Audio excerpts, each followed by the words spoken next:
One of the biggest issues I come across with folks on Medicare is people who are paying bills that they never had to pay. There are plenty of instances where I've come across somebody who had been paying on a bill for a couple years.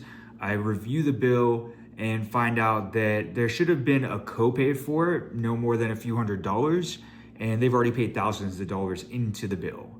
In those situations, it's always good to double check the plan that they had at the time, what the copay should have been, and then reach out to the company to see what might have happened.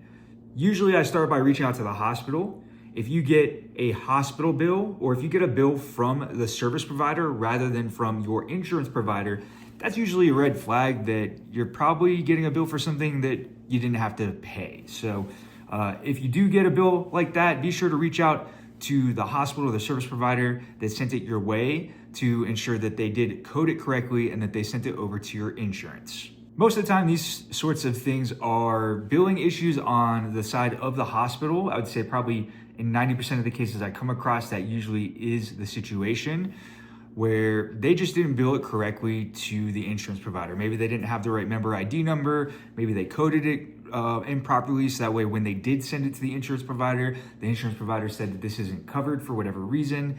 So there's a number of different things that can happen here.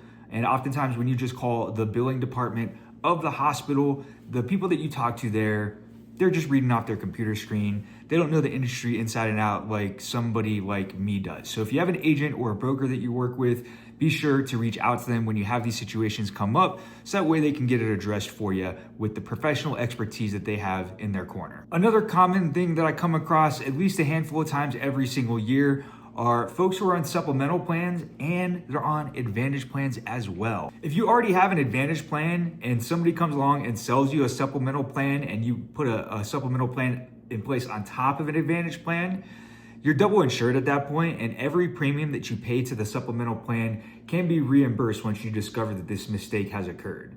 Actually against the law to be doubly insured this way, so the insurance provider is required to give you that reimbursement. They can fight you on it sometimes, they might give you the runaround, but you are entitled to getting all of those payments back.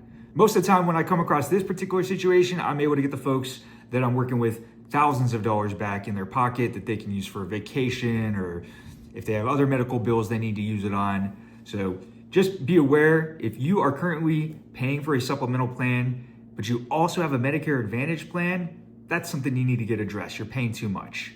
That also means you're paying the Part B premium as well. There are other things that can happen outside of these situations, but those two are the most common that I encounter. Now, I am currently working on a third case or a different type of case where a person has been paying on a hospital bill for a stay that they had for a single day from 2024. And upon further investigation, this person has a Medicare Medicaid plan, which means that they should have had no copay whatsoever, especially the kind of Medicaid plan that they had. Come to find out, they have that plan because multiple safeguards were failed.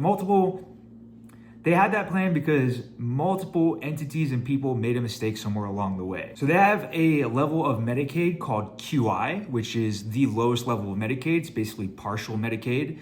And there are certain types of plans that you can qualify for with Medicare and Medicaid with companies like Aetna, United Healthcare, Humana. All the different companies have various different plans that will cater to both Medicare and Medicaid. However, this person, they got somehow signed up for a Medicare Medicaid plan that their Medicaid level did not qualify them for. So when they had that hospital stay and the hospital sent the portion of the bill over to Medicaid that Medicaid was supposed to cover, Medicaid said, I'm sorry, but there's a 20% coinsurance on this. We're not covering that. Now, that is a case I'm still working on because personally, I don't feel like the client is responsible to pay that bill. It wasn't her fault. She got put into a plan that wasn't appropriate for her. Had she been put into an appropriate plan, she would have only had a copay maybe of $250 to $500 at most for a single day hospital stay.